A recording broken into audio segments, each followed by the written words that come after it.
Усім прывітанне, з вами Зміцер Лукашук, і як звычайна мы абмяркоўваем падзеі ў Беларусі і за яе межамі.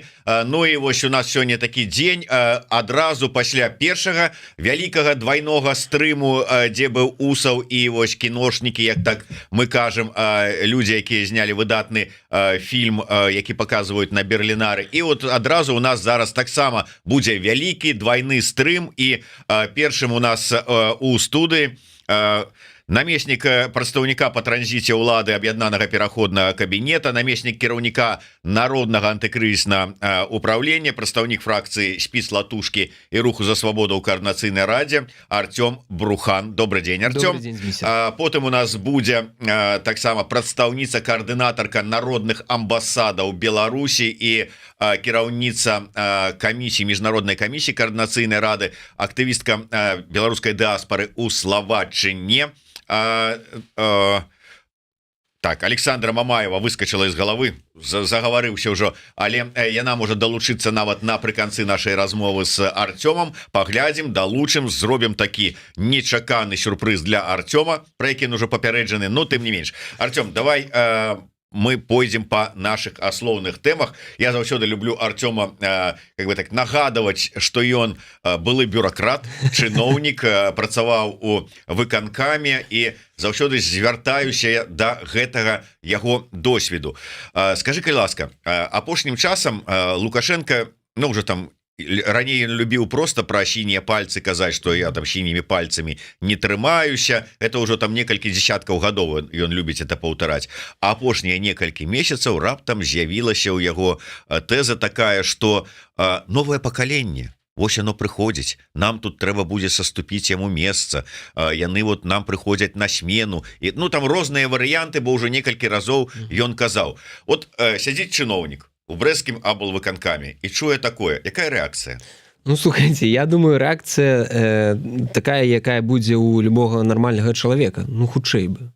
Ну, хутчэй бы ўжо сышоў, хай новае пакаленне. Это вот вы так вот, чалавек такі вот можа быць. Я ўпэўнены, я памятаю нават перад 20-м годам, калі вось з'явіліся і кандыдаты, все казалі, ну так, час яго сышоў, можа трэба штосьці змяніць. І былі нават такія размовы, што навошта ён пайшоў у 20-м годзе, вот мог бы нейкі румас пайсці, гэта было б там лепш. Ну, такія размовы былі, сапраўды былі на курылках і шмат дзе, таму што разуменне, што чалавек, ну, ўсё ж такі заседзіўся і адстае ад часу, яно было нават у яго чыноўнікаў. Проста сітуацыя ў 20-м годзе трохі інакш гэта ўсё змяніла, што ён патрабаваў вельмі моцнай лаяльнасці ад чынавенства пасля 20-го года. А дагэтуль ж было, яно ж было прасцей, усе так тыпу, ну, слухайце, было б добра, каб дзед сышоў. Ну, вось нават і зараз і было ў чынавенства, я вам скажу больш, будзе з кожным месяцам і з кожным паўгодам далей разуменне, што з ім будучыні няма, што ўсё. І гэта ўжо, ну, фактычна чалавек, які, ну, просто пакуль што утрымліваецца, і мне падаецца, нават ён гэта разумее. Вось, але чаму, Артём, але чаму будучыні няма? С аднаго боку мы бачым і нам там пацвярджаюць, што вось гэты увесь бюрократычны, адміністрацыйны, там ці як правильно сказаць, апарат, ён наадварот сцэментаваўся, сплаціўся вакол Лукашэнкі, бо ад яго залежыць іх дабрабыт. Ну, мы не кажам, можа быць, пра якіх-небудзь чыноўнікаў, умоўна кажучы, там райвыканкамаў, але тыя, хто наверсе, яны конкретно ад яго залежаць. Яны думаюць, каб хутчэй ён сышоў, каб заняць больш мець свабоды, больш мець ресурсаў, больш мець магчымасцяў. Зразумела, што часткі з іх, вось тыя, хто на самых вышэйшых пасадах, яны звязваюць свой дабрабыт не столькі з ім, а столькі з доступам да тых ресурсаў, якія ён ім дае. І вось доступ да гэтых ресурсаў, калі яго не будзе, ён павялічыцца для іх. Я ўпэўнены, што і той же Рыжынкоў, і тая ж Петкевіч, і той же Круты, яны сапраўды думаюць, што ім рабіць, як ім быць і як функцыянаваць пасля таго, ну, ці то ён сыдзе там праз транзіт кантраляваны, ці то памрэ, ці штосьці з ім будзе. Усе мысляць уже катэгорыямі, я ўпэўнены, я даю вялікі адсотак на тое, что будзе пасля деда. Але уявім сабе, давай вот паступова уявім сабе, што гэта кантраляваны транзіт, для якога вот мы не адзін раз абмяркоўвалі гэтую тэму, і вы стаіце на пазіцыі, што усе беларускі народны сход гэта вот такі запасны аэрадром, які адмыслова для гэтага Лукашенко сабе і стварыў, што ён ідзе на пасаду кіраўніка там старшыні прэзідыума, кіраўніка это ВНС, новы, умоўна кажучы, прэзідэнт, якога яны паставяць, які ВНВС можа сваім рашэннем здымаць там ці яшчэ што, ці прызначаць, што ён будзе ім кіраваць. Так вось, калі такі транзіт кантраляваны, калі ён сыходзіць з аднаго боку, з адной пасады крэсла на другое, а ўсё адно кантралюе, што это мяняе для чыноўнікаў?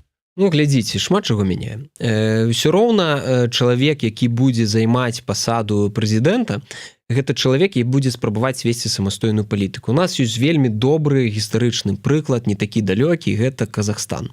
Дзе тая ж сітуацыя была, дзе Назарбаеў сышоў на, умоўна кажучы, ВНС, да, на гэты савбез свой, паставіў мяккага, як ён думаў, дыпламата Такаева, якога можна кантраляваць, але той спрабаваў весці сваю нейкую палітыку, яго ёсць сваё бачанне развіцця, да?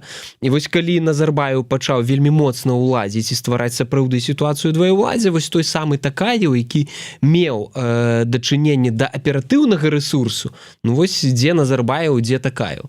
Вось гаворка ідзе пра гэта, што нават калі Лукашенко думае пра то, што вось у нейкім прэзідыуме УНС ён будзе там тэлефанаваць і рэзаць задачы праз галаву прэзідэнта, не атрымаецца. Ну, будзе прэзідэнт, як у Нямецчыне, які нібыта ёсць, але вырашае ўсё канцлер. Ну, тэарэтычна яно такое можа быць, але ж вертыкаль пабудавана такім чынам, што нават. Я просто вось у якасці прыклада прывяду сітуацыю. Вось сядзіць нейкі чыноўнік, ну, у выканкаме, напрыклад, у Гарадзенскім.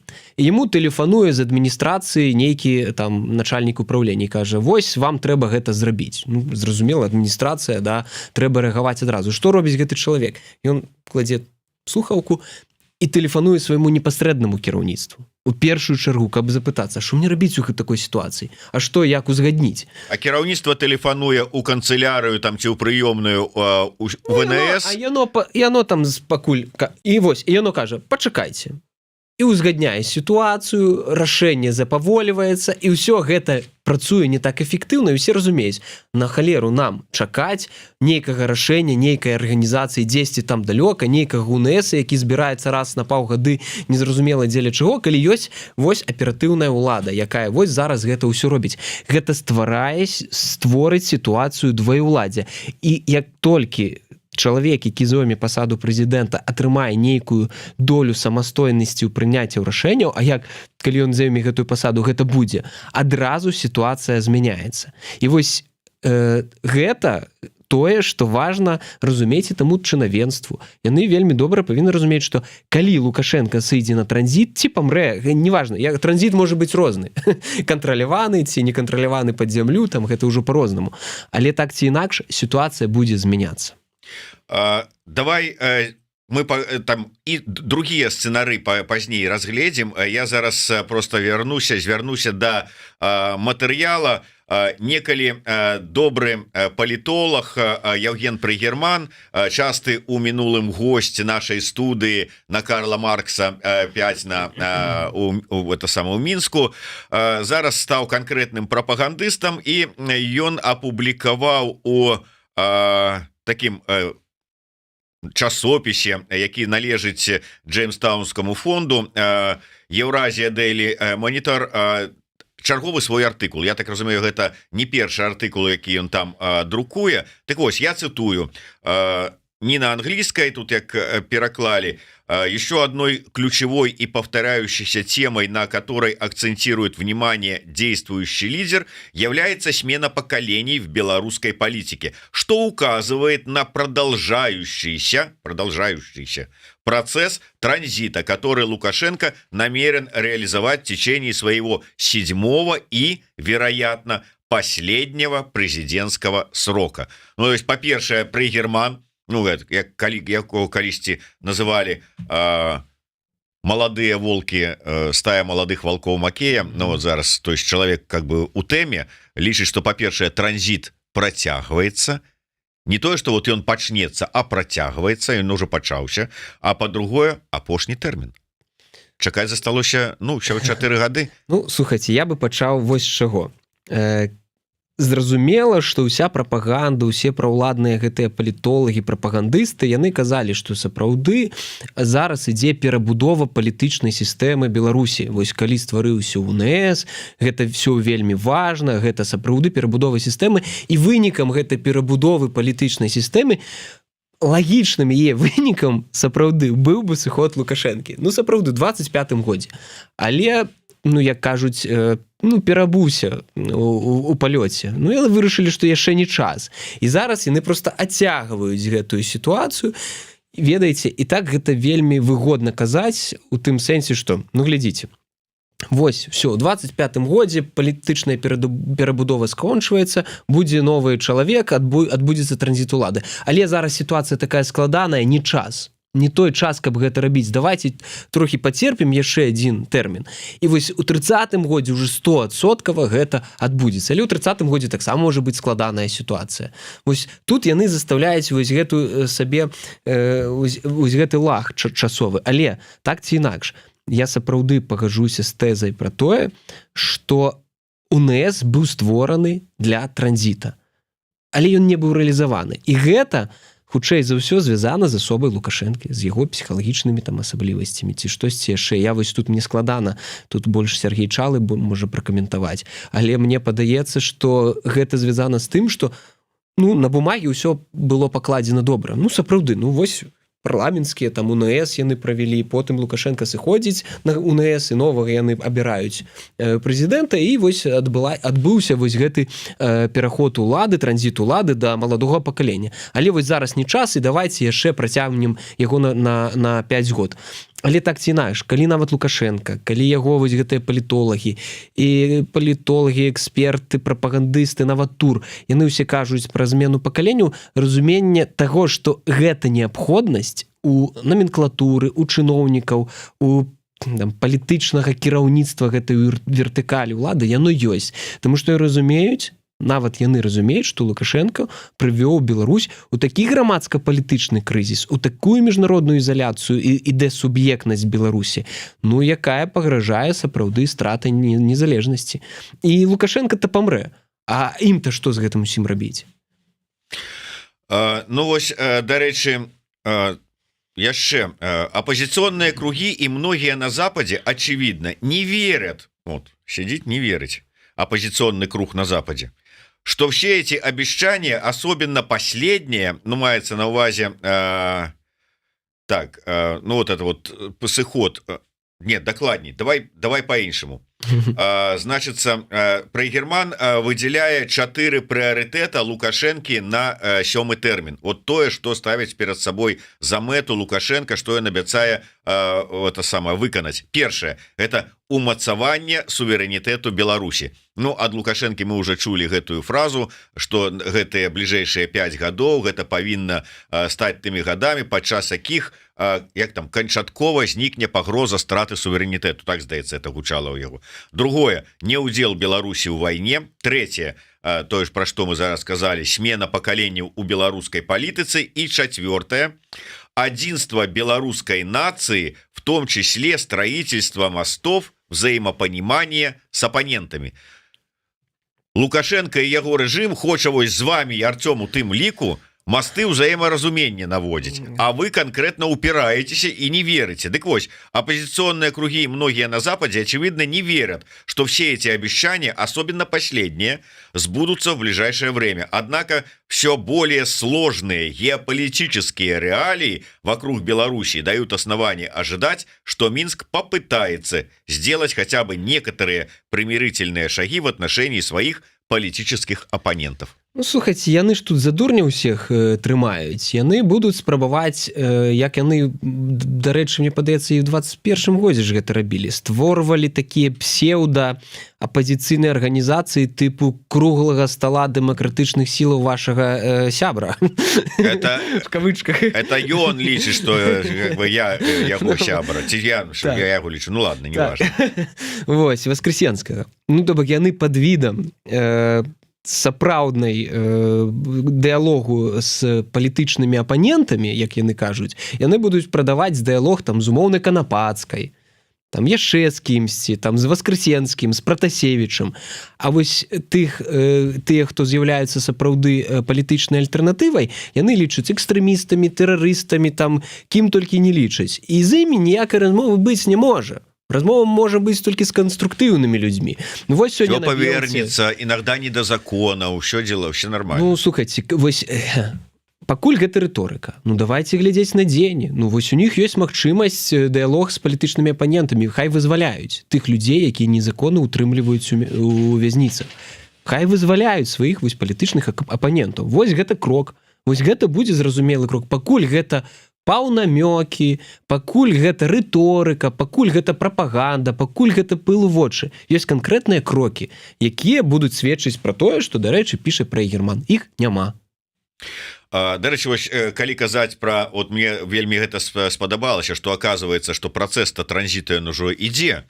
Так вось, яшчэ адзін тэзіс у гэтым ключы мне спадабаўся, што па версіі пра Германа з'яўленне вось гэта усебеларускага народнага схода запусціла сістэмны пераход ад суперпрэзідэнцкай мадэлі 1996-2022 годов к патэнцыяльна более дэцэнтралізаванай.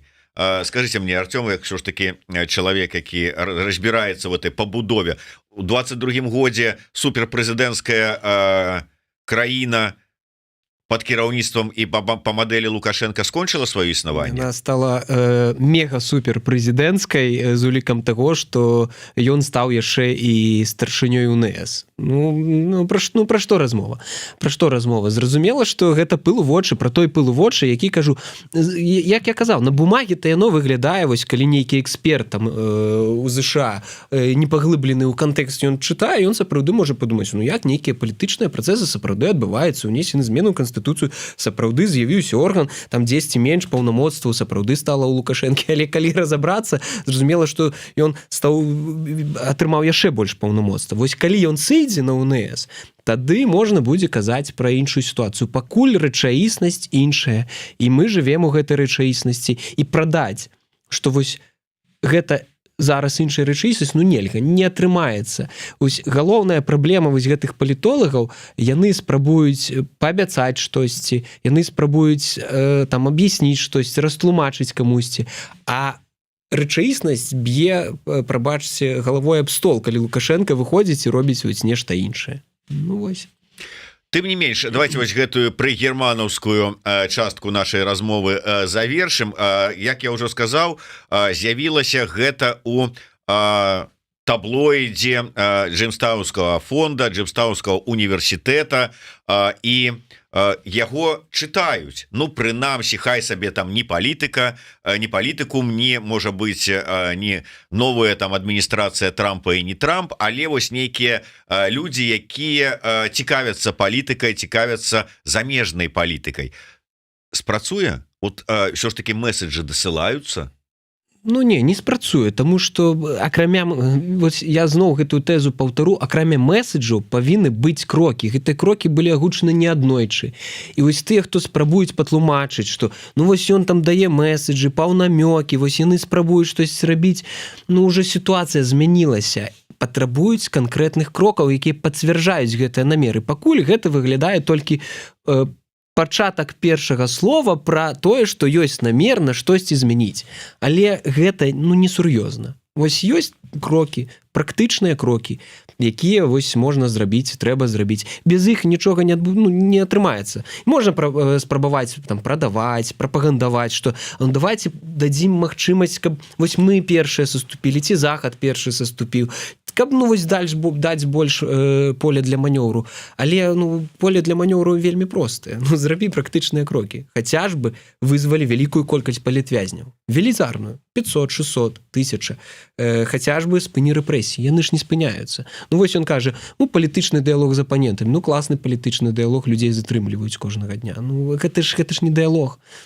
Падмена паняццяў. Вось, на жаль, і мы попадаем вось гэтую пастку прапагандысцкіх наратываў у тым сэнсе, што мы часам спрабуем зразумець, чаго яны хочуць. Яны хочуць вельмі простай сітуацыі, каб ім не патрэбна было нічога практычных рэчаў рабіць, а ім усё спусцілі на тармазах.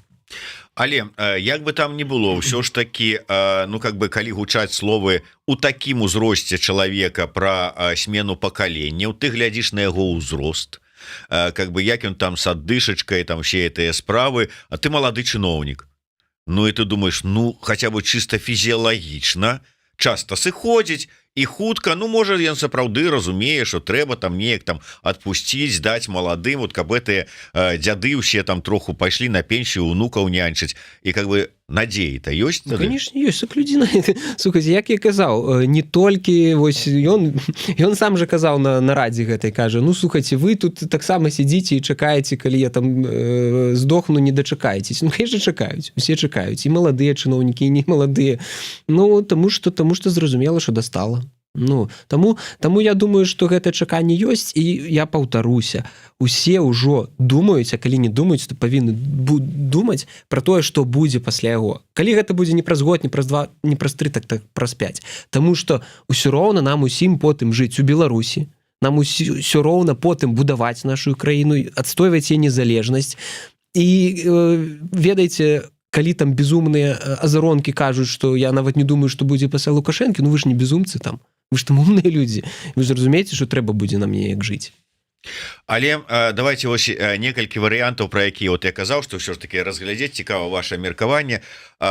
Другі варыянт. Ўсё ж таки ён сыходзіць, і неважна якім шляхам, ці там УНС, а потым яго там адціскаюць, ці там, жыццё ўзяла сваё, там ці госця з касой прыйшла, там усё такое.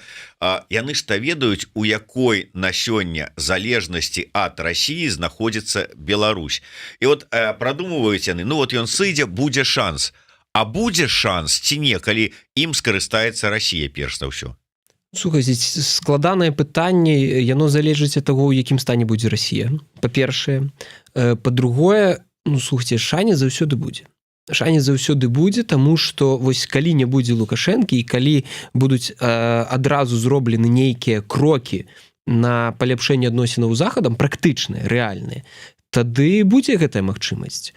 Я ўпэўнены, што нават вось той наратыў, што зараз ёсць, што Беларусь вось настолькі залежная, што няма ніякага шансу хоць неяк адарвацца ці адплыць ціхенька ад Расіі.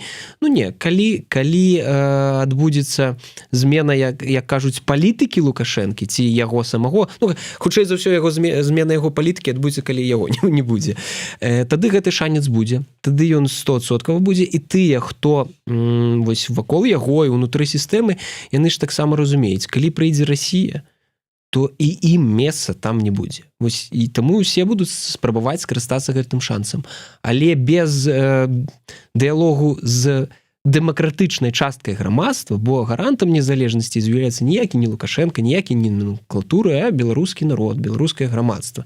Без дыялогу, без сапраўднага дыялогу і ўмацавання суб'ектнасці беларускага народу, сапраўды, можа так адбыцца, што яны сваімі рукамі могуць дапамагчы Расіі, яе планы рэалізаваць па мяккай анексіі Беларусі. Вось таксама у іх таксама будзе в руках магчымасць гэтую сітуацыю выправіць з таго, што нарабіў Лукашенко. Трэці варыянт, тут вот мы у эфіры перыядычна абмяркоўваем вот гэтую тэму ўсё ж таки варыянтаў, тому что можна разглядаць, каб быць гатовымі да любога. Адзін з варыянтаў, што ўсё ж таки ён рыхтуецца да транзіта ці да перадачы улады, але калі ён там сказаў, што першы раз, здаецца, ну, можа не першы, ну так вот самое такое, ну пайшло ў народ, вот гэта калі ён прамовіў у царкве ў Лагойску, і так раз так на как бы на сваіх умоўна сыноў, хаця на Колю хутчэй за ўсё глядзеў. Таму размова про тое, што можа быць рыхтуецца, ўсё ж таки маецца на ўвазе перадача Мікалаю. Мне тут прогучала уже неякую эфіры размову про тое, што ён будзе рабіць усё, каб дасядзець пры ўладзе до 35-го года. 35-й год, калі Мікалаю ўжо можна будзе по Конституцыі, калі яе не будуць змяняць, ўжо станавіцца балатавацца ў прэзідэнты. Ну, Мікалаю нельга будзе нават у 35-м годзе балатавацца. Яму ўжо будзе амаль 40, 39 там з копейкамі. Разве? Зараз 2000... Яму зараз 21 год. У 30-м годзе яму будзе 26. У 35-м яму будзе 31 год. Яму яшчэ 10 год да гэтага узроста, калі можна. Таму мне падаецца, гэта трохі... Не-не-не, 2004 года ён. 35-й год, яму будзе 31 год. Ну, 31 год. Да. А прэзідэнтам 40. 40. Ну, памянялі один раз, памяняюць ну, другі год. Яшчэ тады трэба будзе мяняць канстытуцыю. Гэта таксама сапраўды, гэта не самая простая працэдура. Але зразумела, што могуць. Я просто разумею как бы наратыў, пра які кажуць, але не так усё проста, трохі складаней. Яшчэ трэба нагарадзіць, набудаваць шмат чаго будзе. Але так ці інакш, я не тое, каб веру у рэчаіснасць гэтага сцэнара, але мне падаецца, вось чалавечы Лукашенко сапраўды хацеў бы перадаць уладу свайму сыну.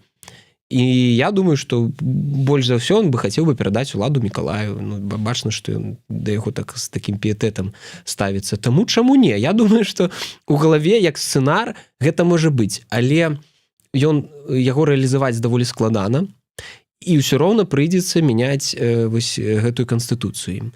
І вось тут трэба будзе паглядзець на тое, што вось ці то пры германаўскі сцэнар будзе рэалізоўвацца, да, сапраўды мы будзем бачыць нейкія змены, там выпуск палітвязняў, спыненне рэпрэсію, спробы наладзіць дыялог сапраўдны, ці то хутчэй мы будзем бачыць пра тое, што давайце-ка прэзідэнта будзе прызначаць УНС, і вось гэтыя наратывы... Ну, тур уже закінуў. Ну, так я і кажу, вось гэта выглядае на тое, што ідзе падрыхтоўка к магчымаму такому сцэнару. І тады УНС і прызначыць добрага Мікалая нават у 26 год.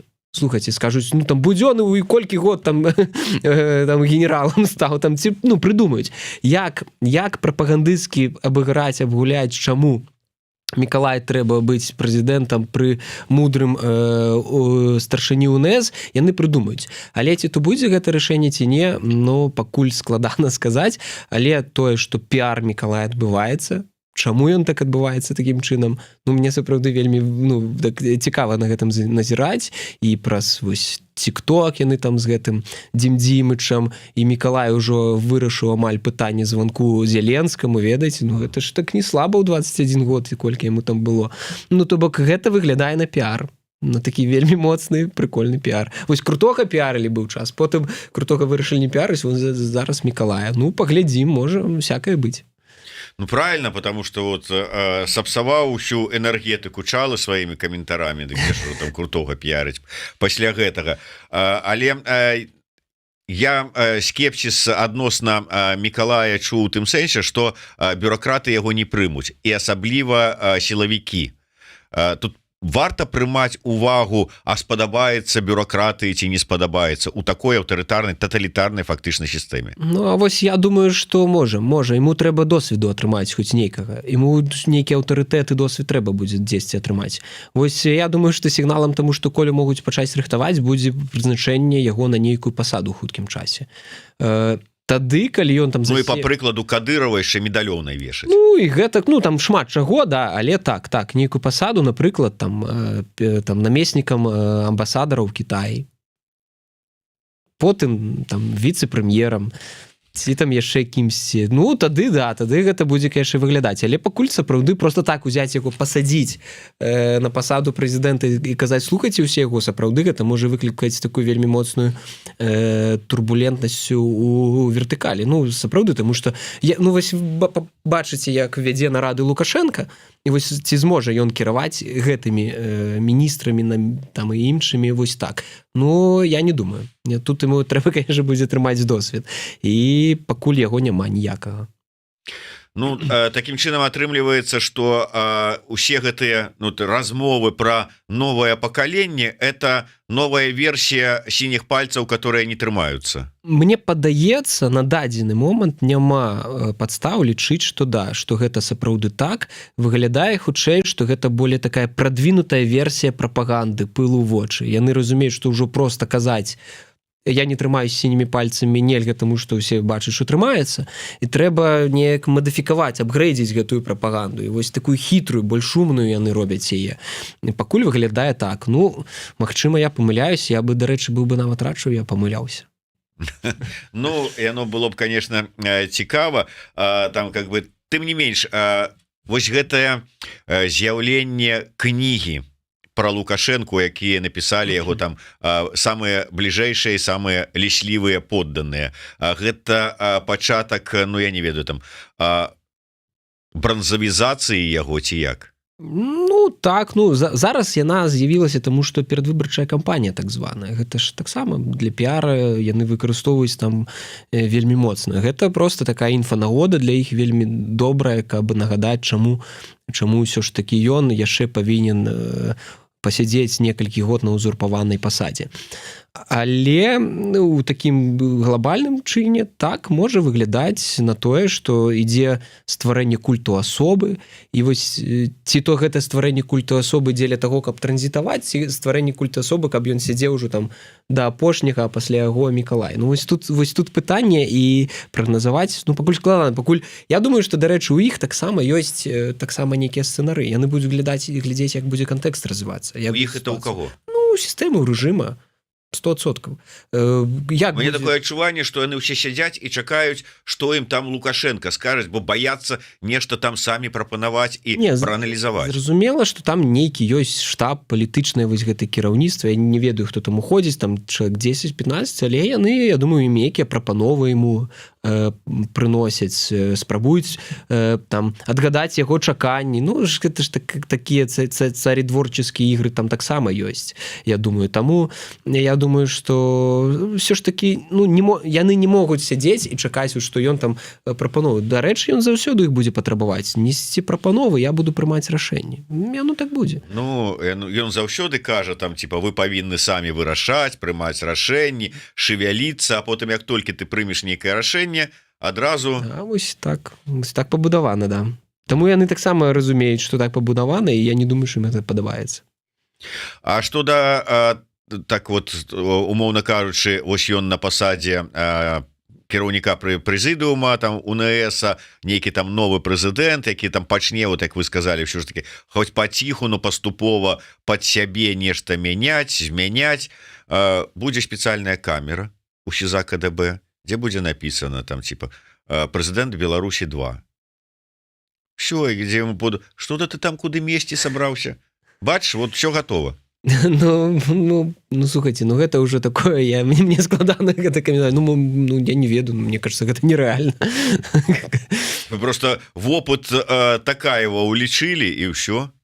Ну, магчыма. Таму і сцэнар унутры сям'і выглядае больш рэчаісным, рэальным. Вось у чым сэнс, што калі камусьці перадаць тыпу, але крутому, я вось думаю, што яны могуць лічыць, слухайте, вось такія круты можа быць. Ніякі. Але паглядзім, але я думаю, што унутры сям'і гэта сапраўды выглядае больш бяспечна, ніж чым нейкаму іншаму чалавеку. Вожык Патрыёт піша: выглядае так, што рэжым усё больш адчувае блізкасць канца Лукашэнкі.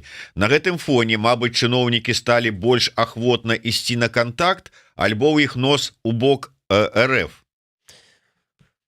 Слухайте, зараз такая сітуацыя, што яны вельмі баяцца ісці на кантакт такі адкрыты, але ну ён ёсць, ён як быў, так ёсць, не думаю, што ён там вельмі узмацніўся, але зараз службы, канешне, гэта ўсё кантралююць. Я не думаю, што яны трымаюць нос у бок РФ. Там ёсць частка, якія трымаюць, і гэта відавочныя ўсім людзі, ім трохі нават па носу далі. Памятаеце, як там Карпянкоў сабе адчуваў вольна некалькі гадоў таму, і дзе зараз гэты Карпянкоў.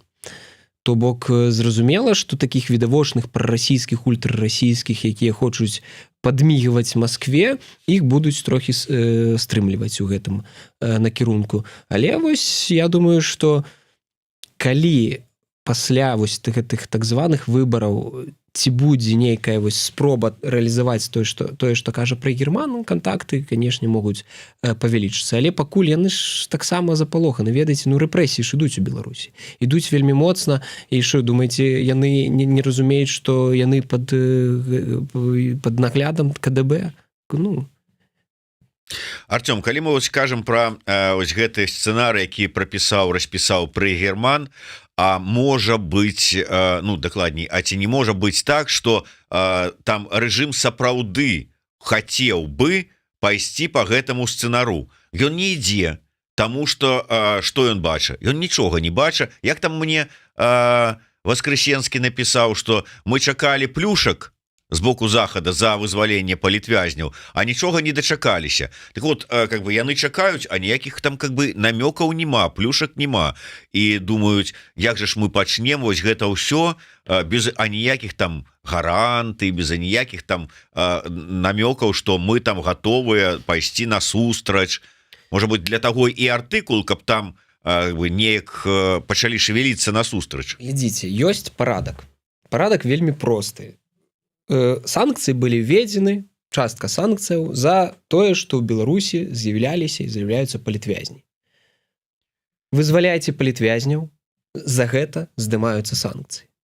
Так там санкцыі вельмі тыя былі, ну такія персанальныя, рэпрэсіі, тое ж самае. Ёсць санкцыі за гэта. Все эканамічныя санкцыі, якія больныя для Лукашэнкі за вайну. За вайну. Тое ж самае. Скончваць судзейнічаць Расію ў вайне. А хто ж яму дасць? Яго пытанне. Ведаеце, у чым сэнс? Навошта перакладаць з больной галавы, прабачце, на здаровую? Што Захад вінаваты ў тым, што Лукашенко вырабляе зброю для Пуціна, якая забівае украінцаў. Мы зусім уже, што ли, гэта самае, запуталіся ў гэтых арыентырах маральных, ці не? Ну, я уже тут эмоцыі бяруць верх. Мы ці то не. Гэта рашэнне Лукашэнкі дапамагаць Пуціну, а не рашэнне Захада, слухай, Лукашенко, дапамагай Пуціну. Не, тут не так працуе логіка. Артём, вот быццам вы не ведаеце. Калі людзі не могуць атрымаць візу шенгенскую, ці не могуць нармальна просто праехаць праз мяжу, што, гэта Лукашенко вінаваты? Не, гэта вінаваты вось гэтыя, пачынаючы ад офісаў і штабоў, таму што яны заклікаюць да санкцый, а потым захад, заходнія палітыкі, таму што яны слухаюцца і не даюць візы і не даюць не адкрываюць нармальна памежныя пераходы. Так і ў гэтай сітуацыі, што вайна, не вы ўвялі санкцыі, мы не можам сваю прадукцыю пастаўляць на захад, яна нікому не патрэбная, нам трэба праца, и поэтому мы взяли заказы, якія нам дали с России. Дали с России рабіць снарады, робім снарады. Так, і кушаць жа хочацца. Што спачатку адбылося? Спачатку адбылося ўварванне тэрыторыі Беларусі. Гэта надта глыбака капаць, разумееце? Так далёка не... Ну вось трэба как бы не падмяняць гэтыя паняцці, і што тычыцца і візаў, ну так, што дэмсілы выслалі амбасадараў, дыпламатаў з Беларусі. Ну, слухайте, хутка, я паўтаруся, хутка мы дойдзем да такіх рэчаў, што ў галаве не ўкладаецца. Але вось, ну, уже дашлі. Вось я сёння чытаў, што на Белце там дэпутат Лукашэнкаўскага парламенту кажа, слухайте, вось Зянон Пазняк добрыя рэчы кажа. Ну, вось вельмі цікавыя саюзы палітычныя выбудоўваюцца. Ну, вось, ну, якой час мы жывем? Так, я бачу, тут у нас пачынаецца пікіроўка. Гэта такі адказ на тое, што самы шкодны латушка ў дэмсілах, не, да? я просто канстатую тое, што я сёння утрам раніцай прачытаў. Вось і ўсё. Ну, просто мне гэта не пікіроўка, гэта пра тое, што як так можа быць? Як так можа быць, што дэпутаты парламента так званага Лукашэнкі, яны кажуць, вось ёсць добрыя апазіцыянеры, вось нам падабаецца вось такі, а вось гэтыя нам не падабаюцца. Ну, яны абіраюць, з кім ім там цікава размаўляць ці не. Ну, да чаго мы дойдзем? Вот, бачите, мяне таксама у вашу кампанію написали Лукашук таксама вінаваты ў тым, што візы не даюць. Ну, канешне, конечно, вінавата. А што, распавядае праўду пра тое, што ў Беларусі адбываецца? Канешне, гэта ж усё цісне на Лукашэначку беднага. Сваёй інфармацыйнай вайной. Знішаеце. Плявузгаеце. Вот так вот. Плявузганіш у Варшаве, у Мінскую візу не дадуць. Чарго. А самае цікавае, што прапагандысткі з лукашэнкаўскага тэлебачання ездзяць вон адпачываць, візы маюць і во Францыю, і яшчэ там куды пастаянна там калегі з нашай нівы знаходзяць, ну і спецыялізуюцца на такім. Ну, я тут, дарэчы, ведаеце, ну, яны атрымалі гэтыя візы ў парадку у тым жа парадку, як і астатнія людзі іх атрымліваюць. Я думаю, гэта па-першае. Ну, то бок мы не ведаем, колькі яны іх чакалі, але санкцыянаваць людзей толькі за тое, што яны працуюць на дзяржаўным тэлебачанні, і калі там няма доказаў хейт-спічу, да, усіх гэтых рэчаў, якія цягнуць на ўвядзенне санкцый, не трэба. Не трэба ўпадабляцца гэтым прыдуркам, якія хочуць пасадзіць усіх, хто думае не так, як яны. Давайте да тэмы звернемся 26 студзеня. Можна я вось зараз перахаплю трохі да сённяшняй тэмы? Сёння ж добрая навіна, дарэчы, гістарычная нават у нейкім сэнсе адбылася. Пачатак у 1863 годзе паўстання. Гэта, безумоўна, гэта сапраўды тое, што трэба ўзгадаць, пачатак паўстання, але ў кантэксце навейшай гісторыі. Вось сёння, напрыклад, у Сенат Польшы у сваёй рэзалюцыі, у сваім рашэнні прызнаў Каардынацыйную раду Беларусі парламентам у выгнанні, у эміграцыі. Так, хутчэй, па-мойму, так яны напісалі, і што яны напісалі, што гэта парламент у эміграцыі, які прадстаўляе грамадзянскую супольнасць. Як мне падаецца, гэта першы ў гісторыі Еўропы такі прыклад, калі прызнаны на ўзроўні парламента Польшы парламент у выгнанні ў эміграцыі. Гэта, ну, калі будуць там праходзіць там дзесяцігоддзі, ўсё ж такі, думаю, як у падручніках будзе неяк зафіксавана. Гэта ўсё ж такі прэцэдэнт. І вось гэта... А што гэта мяняе? Што гэта дае? Слухайце, гэта ўзмацненне знешнепалітычнай суб'ектнасці. Гэта пра тое, што польскі бок, польскі парламент не прызнае тое, што той фарс, тое, што спрабуе зрабіць Лукашенка, і выбудоўванне адносінаў з Беларусю не будзе магчыма без уліку інтарэсаў дэмакратычнай супольнасці Беларусі. Вось гэта пра тое, што будзе пасля Лукашэнкі. Вось гэта тая знешнепалітычная суб'ектнасць, якая умацоўвае ў будучыні інтарэсы беларускага грамадства.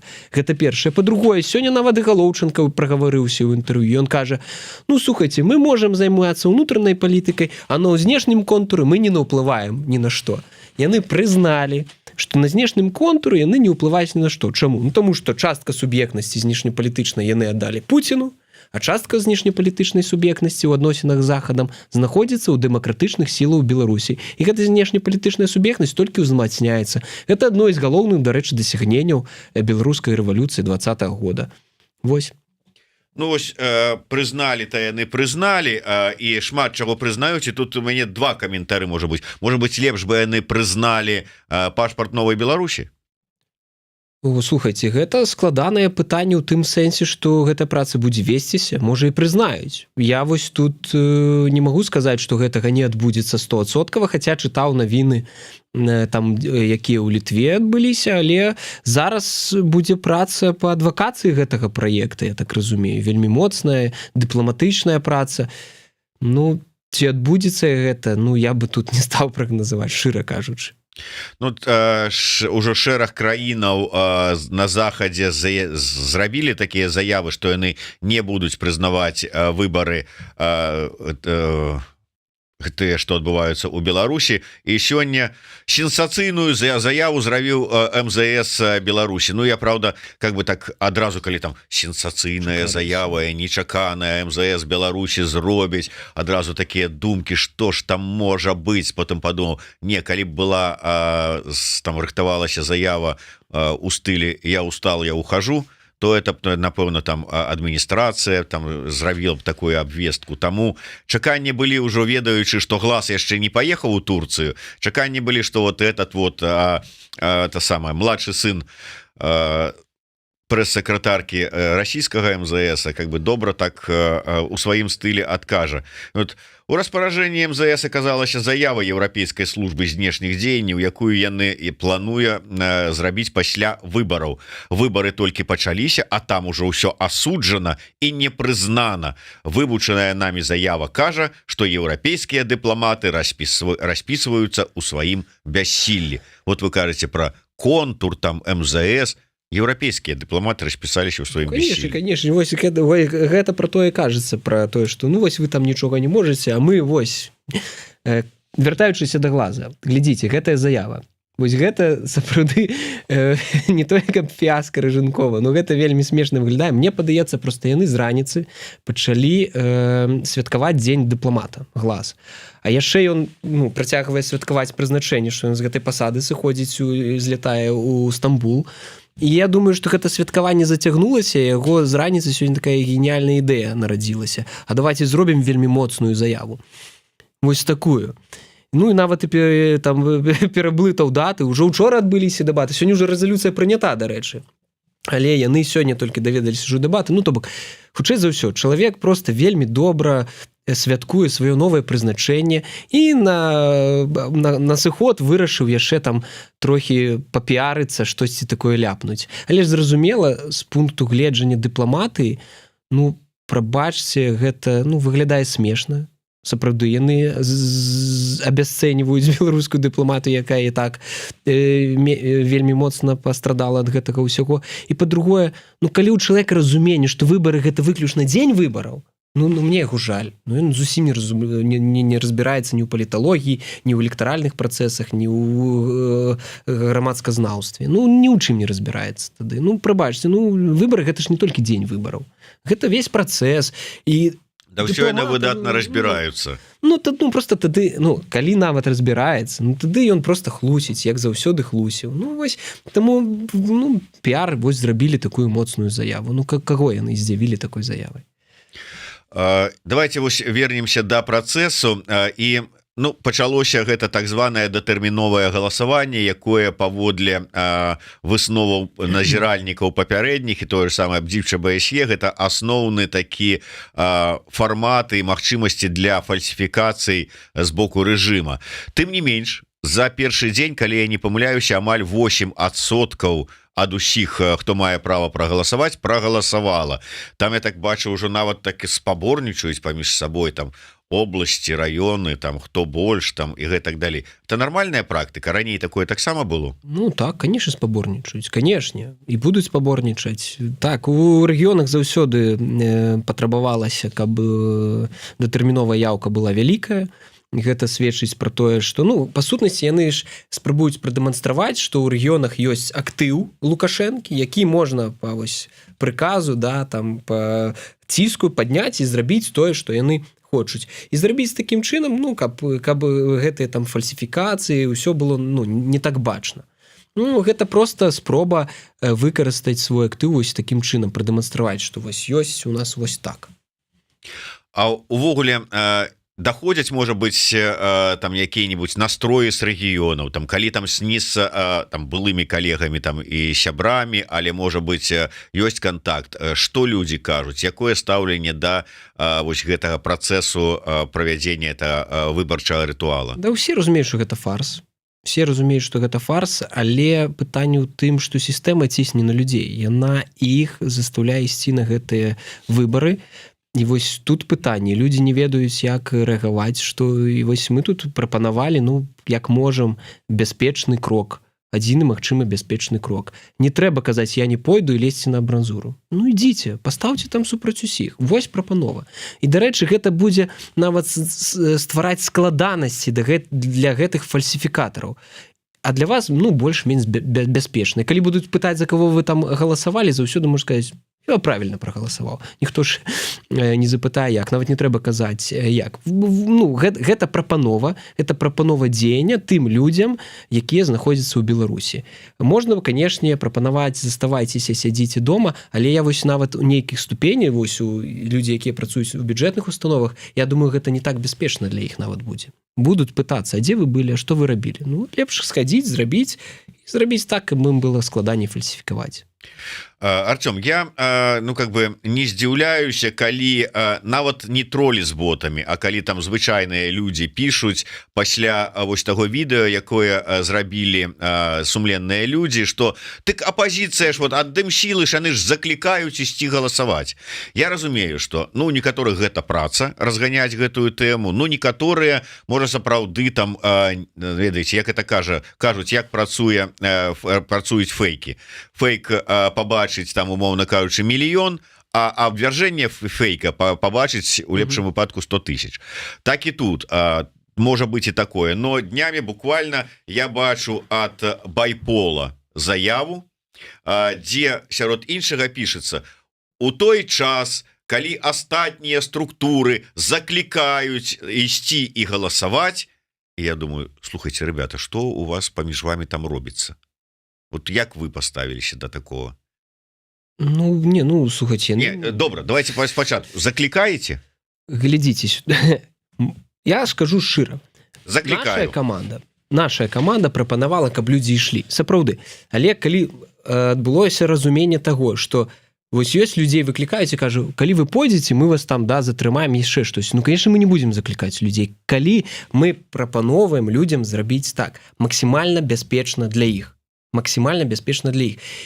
І маё меркаванне такое, што максімальна бяспечна, калі вам на працы кажуць, вам трэба прыйсці, зрабіце гэта. Вось у гэтай сітуацыі заклікаю. Калі у вас ёсць магчымасць, калі на вас ніхто не цісне, то можа і не трэба. Але ўсё ж такі я бачу, што проста велізарную колькасць людзей зганяюць. Па-другое, некая частка людзей сапраўды планавала ісці. І ў гэтым сэнсе, калі мы будзем разганяць сітуацыю, што не трэба ісці, трэба там байкатаваць, трэба не пускаць людзей, ну мы ж людзям ствараем небяспечную сітуацыю, шмат каму. Ну навошта гэта рабіць? Я вось хутчэй пра гэта думаю, трэба о людзях у першую чаргу падумаць. Але вось гэтая сітуацыя, яна і стварае ціск на людзей, на рэжым. Па-другое, мы же разумеем, што рэжыму вельмі выгодна зрабіць такую рэч.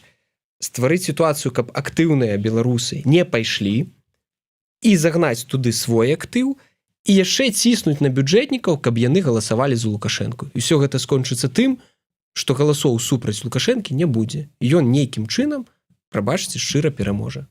Ну, навошта мы будзем яму дапамагаць гэта рабіць?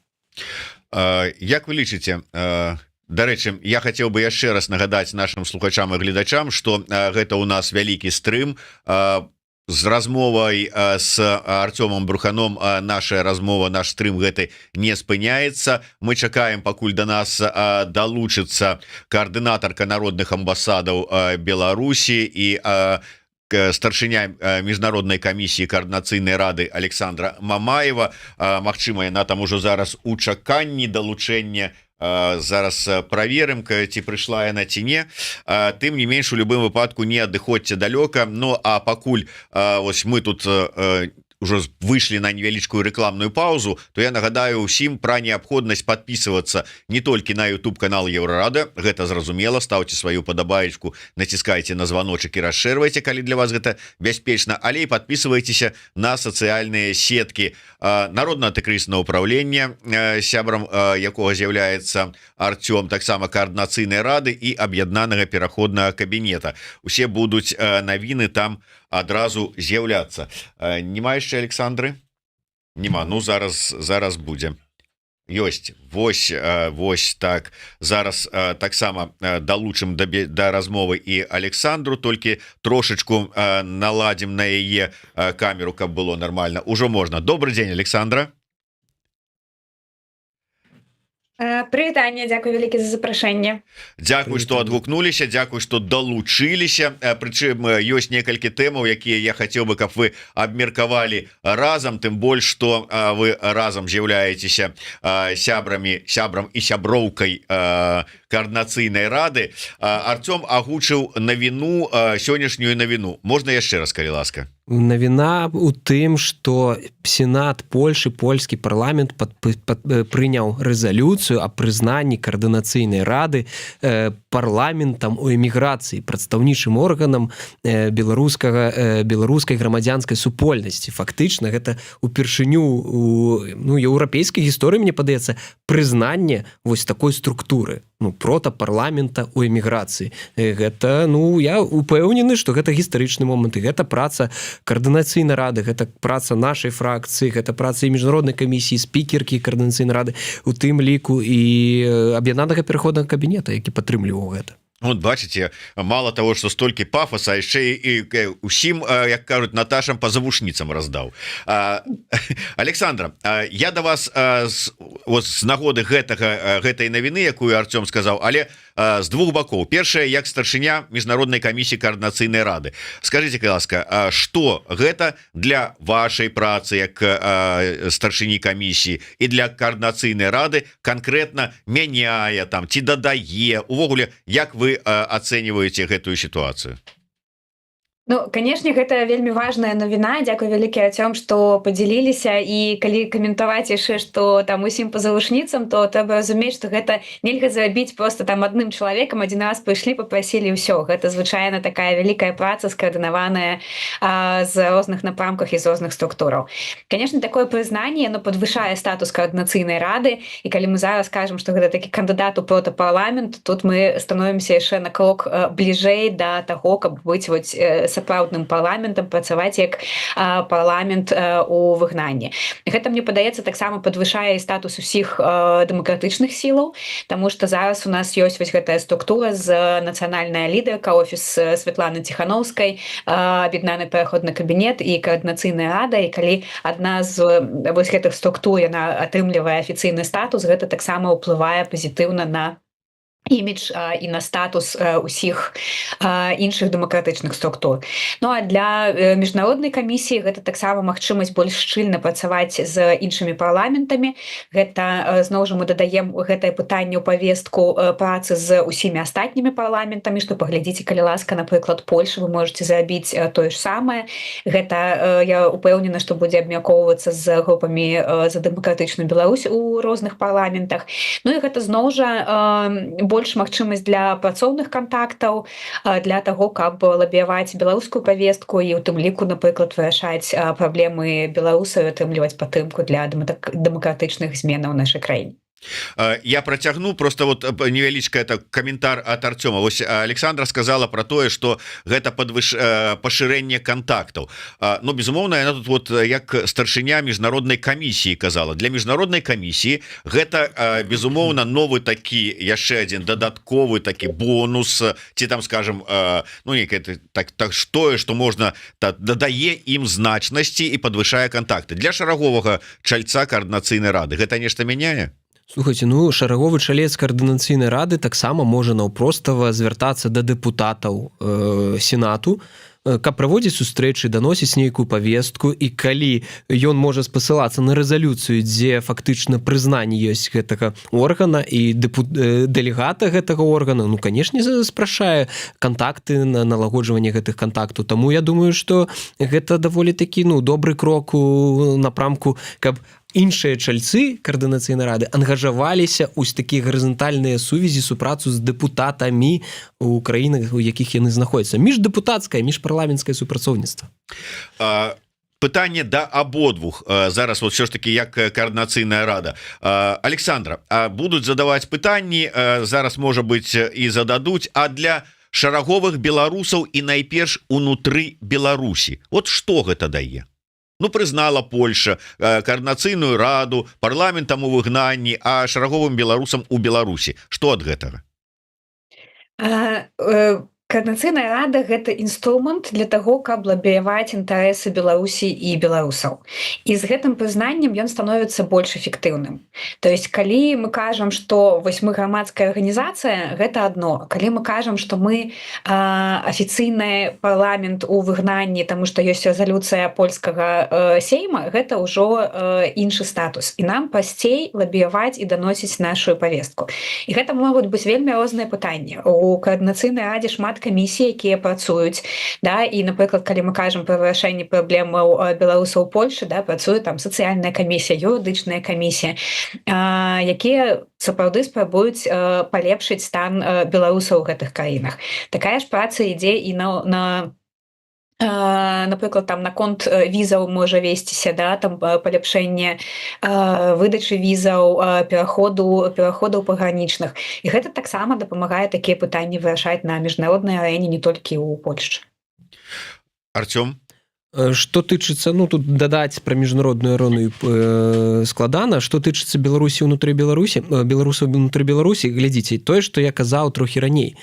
Гэта умацаванне знешнепалітычнай суб'ектнасці, якая ў перспектыве зможа даць магчымасць адстойваць інтарэсы дэмакратычнай часткі беларускага грамадства ў сітуацыі, калі, ну, напрыклад, Лукашенко, як мы казалі, ці то з касой хтосьці да яго прыйдзе, ці штосьці такое. То бок гэта закладвае падмурак на перспектыву для Беларусі, у тым сэнсе, што і адносіны, эканамічныя інвестыцыі ўсё роўна будуць пракладвацца праз тое, што беларуская дэмакратычная супольнасць і дэмакратычная частка беларускага грамадства будзе заангажавана ў працэсы змены ў Беларусі. Вось гэта вельмі важна.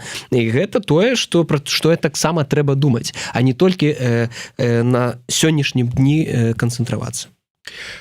Я хотел бы яшчэ одну тему закрануть, на якую тут попрасіў бы вас абодвух адказаць, а потым Артём ужо тут у нас гадзіну сядзіць, калі у яго там няма часу, ён можа тихонечко, так мы камеру адвярнём, устаць і сысці, но калі ёсць жаданні і Александра не супраць, можа і заставацца і надалей.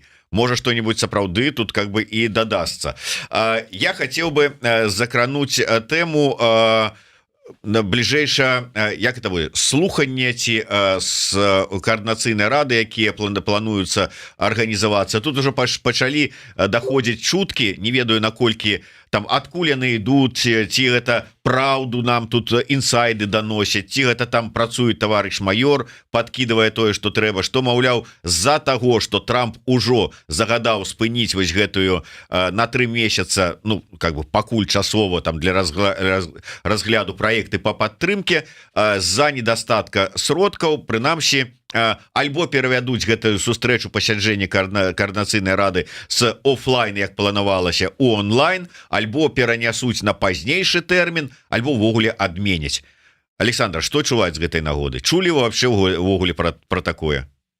Так, я, конечно, чула, гэта сапраўды выйшаў указ Трампа аб пераглядзе ўсёй замежнай дапамогі. Я яго знайшла на сайце Белага дома, уважліва прачытала, там сапраўды ён уступае ў сілу і, ну, вось сённяшняга дня, і там ёсць патрабаванне спыніць усю падтрымку. Але вы ведаеце, калі б мы толькі залежалі ад там замежнай падтрымкі, то я думаю, што мы там беларуская пазіцыя, асабліва там апошнія 5 гадоў і там у 20-м годзе наогул ніколі бы нічога не зрабіла. Таму незалежна ад таго, ці ёсць там падтрымка ці не, але тыя мерапрыемствы, якія там зараз арганізаваны, у большасці сваёй, яны ўсё ж такі будуць. Тут сапраўды ёсць праблема, напрыклад, з даездам дэлегатаў, можа быць, але слуханні назаўтра запланаваныя, яны будуць. Гэтыя праблемы ўсе арганізацыйныя вельмі сёння хутка ранкам вырашаліся. Тыя, хто не змогуць быць фізічна, смогуць падключыцца онлайн, але гэтыя слуханні адбудуцца. Гэтак жа, як і іншыя мерапрыемствы, якія запланаваныя на 26-27. Александра, я так задам правакацыйнае пытанне. Я ведаў, што вы мусілі быць у Варшаве таксама, і на гэтым пасяджэнні таксама офлайн, але не будзеце. Гэта ўсё ж таки Трамп вінаваты, ці што ж, ці хто? Да, гэта вінавата Трамп і прастуда, да, вбачаюся, я крышку хаваю. Вот так вот. І тут без Трампа не абышлося, але здароўя вам. Артём, што вы скажаце про это? Слухані будуць. яны не адменяцца, не перанесяцца. Наша фракцыя ініцыявала гэтыя слуханні па адказнасці Лукашэнкі. Заўтра запрашаю вас, можа не вас, Зміцер, калі не атрымаецца, то Еўрарадыё, каго дашлеце, каб прынялі ўдзел, паслухалі, паглядзелі, зафіксавалі, як гэта будзе адбывацца, каб прадэманстраваць, што напярэдадні так званых выбараў Лукашенко гэта злачынца. І вось там гэта будзе абмяркоўвацца. Магчыма, будуць прынятыя некаторыя дакументы па выніках гэтых слуханняў, будуць запрошаныя ў тым ліку і дэпутаты Сената, Сейма польскага, сябры за дэмакратычную Беларусь. Ну, то бок гэты працэдура, гэты працэс, гэта мерапрыемства адбудзецца, нягледзячы на тое, што там кажуць, пішуць. Таму што я пагаджуся з Александрай, калі ўсё, што мы делаем, бы толькі залежала ад грантаў, як пішуць прапагандысты, то сапраўды б трэба было разыходзіцца. Але не, гэта няправда, гэта прапагандысцкі наратыў, і не трэба яму давяраць. Але тым не менш, Александра, да вас будзе, можа быць, найперш, але і да Артёма таксама пытанне. Калі вы знайшлі і уважліва пачыталі арыгінал гэтага дакумента, там прапісана канкрэтна, там умоўна кажучы, ці там і беларусам таксама на ўсе праекты спыніць, ці это просто маецца на ўвазе, там не абавязкова пералічваць усе так усепа, і ўсе праекты, і ўсе краіны, і ўсё астатняе. Ці як там это прапісана?